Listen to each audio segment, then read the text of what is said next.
Priyanka doctor की पढ़ाई कर रही थी, लेकिन उसकी सास कोकिला को उसकी पढ़ाई करना बिल्कुल पसंद नहीं था और वह जानबूझ के उन्हें घर के कामों में उलझाए रखती थी। प्रियंका के घर उसकी सहेली आती है। नमस्ते आंटी, प्रियंका घर पे है क्या? क्यों, कौन है तू और तुझे काम क्या है मेरी बहू से? जी मैं उसकी सहेली नीलम हूँ। कल उसका एग्जाम है ना, और उसने मुझसे किताबें पढ़ने के लिए मंगवाई थी, वही देने आई हूँ। अच्छा, तू है नीलम जो सारा दिन फोन पर मेरी बहू के कान भरती रहती है। देख लड़की, अगर आज के बाद तूने मेरी बहू को उल्टी सीधी बात पढ़ाई तो मुझसे बुरा कोई नहीं होगा। अरे खबरदार, अगर आज के बाद तूने मेरी बहू को फोन किया और दोबारा इस घर में दिखाई दी। अरे माँ जी, पता नहीं आप किस जमाने की औरत हैं। मैं तो सिर्फ आपकी बहू की मदद करना चाहती थी, लेकिन क्या करें, बेचारी की किस्मत ही टूटी है, उसे आप जैसी सास मिली। ठीक है, जाती हूँ मैं। बड़ी आई मुझे भाषण देने वाली, तेरे जैसी बहुत देखी हैं। माँ जी, मेरी सहेली नीलम घर पे आई थी क्या? अरे हाँ, बड़ी आई, बड़ी बदतमीज है तेरी सहेली, औरों से बात करने की ढंग तक नहीं है। उसे तो मैंने बड़े बड़े ताने सुनाकर भगा दिया। हे भगवान, अब क्या होगा? कल मेरा एग्जाम है। अरे तेरी यह बेकार की पढ़ाई, क्या रखा है इसमें? बड़ी आई डॉक्टर बनने वाली, चुपचाप घर के कामों में ध्यान दे। और हाँ, मेरी कुछ सहेलियां घर पर आ रही हैं, इनकी खातिरदारी में कोई कमी नहीं होनी चाहिए। जी माँ जी। प्रियंका की सास मुंह फुलाकर वहां से चली जाती है।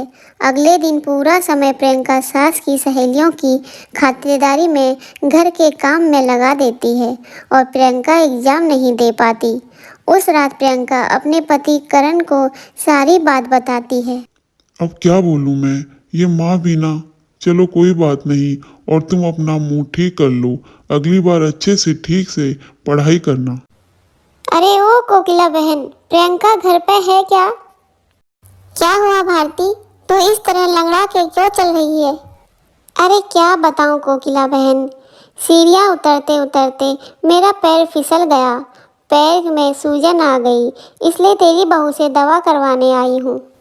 मेरी समझ में नहीं आता, तुम लोग छोटी छोटी बातों को लेकर डॉक्टर के पास क्यों जाते हो? अरे तेरा पैर मुड़ गया है ना, बस ला, अब मैं तेरे पैर को ठीक कर देती हूँ, दिखा तेरा पैर। कोकिला भारती का पैर पकड़कर जोर से खींचती है। अरे मर गई रे। क्या हुआ, आराम मिला?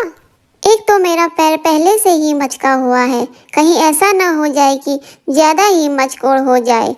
जाने दे तू, अब मैं चलती हूँ यहाँ से। अरे प्रियंका कहाँ मर गई थी सुबह से? माँ जी, मैं अपनी किताबें लेने गई थी। प्रियंका अपनी कमरे में चली जाती है। अच्छा, इन किताबों ने इतना दिमाग खराब कर रखा है, यह किताबें ही हैं सारी मुसीबत की जड़। थोड़ी देर में वहाँ से खाली बोतल रद्दी लेने वाला गुजरता है, चिल्लाता हुआ गुजरता है। सास ने बहू की सारी किताबें पेपर वाले को दे दी। पेपर वाला बोला, यह तो अंग्रेजी की किताबें हैं, इसमें अंग्रेजी में लिखा हुआ है। लेकर जाता है कि नहीं? पेपर वाला सारी किताबें लेकर चला जाता है। प्रियंका को जब इस बात का पता चलता है तो वह बहुत दुखी होती है और अपनी पढ़ाई पूरी नहीं कर पाती। लाइब्रेरी में पढ़ने के लिए जाने लगती है। कुछ दिनों के बाद सास कहती है, अरे मर गई रे बाप रे बाप। सास को बहुत दर्द होता है और वह चीखने लगती है, उसको सहा नहीं जाता। बेटा करण। क्या हुआ माँ, तुम्हारी तबीयत बिगड़ती जा रही है, वहाँ से बंगाली बाबा की दवाई नहीं लाई क्या?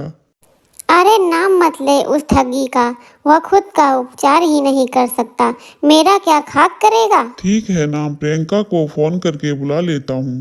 प्रियंका लाइब्रेरी में बैठ के पढ़ रही होती है, तभी उसके पति करण का फोन आता है। प्रियंका। जी बोलिए जी। माँ की तबीयत ठीक नहीं है, जल्दी घर पर आ जाओ। जी मैं अभी आती हूँ। थोड़ी देर बाद प्रियंका घर पहुँचती है और कहती है, क्या हुआ माँ जी? हाँ बहुत बुखार है। फिक्र ना करो माँ जी, आप मुझे एक बार चेकअप करने दीजिए, सब ठीक हो जाएगा। अच्छा ठीक है बहू, जैसे तेरी मर्जी। प्रियंका कोकिला का चेकअप करती है। फिक्र न करें माँ जी, आपकी बीमारी समय रहते पता चल गई तो ठीक हो जाएगी। अगर थोड़े दिन गुजर जाते तो इन्फेक्शन ज्यादा फैल जाता और लेने के देने पड़ जाते। प्रियंका अपनी सास को इंजेक्शन लगा देती है और कुछ दवाइयाँ खाने के लिए देती है। अब आप एकदम ठीक हो जाएंगी। कुछ दिनों के बाद कोकिला पूरी तरह ठीक हो जाती है और अपने बहू के साथ किए हुए बुरे बर्ताव को कोकिला को बहुत पछतावा और शर्मिंदगी महसूस होती है। वह अपनी गलती का पश्चाताप करने के लिए अपने बहू की उसके किताबें लाकर देती है। सास कोकिला, मुझे माफ़ कर दे बहू, अगर तू सही वक्त पर मेरा इलाज नहीं करती तो पता नहीं क्या होता।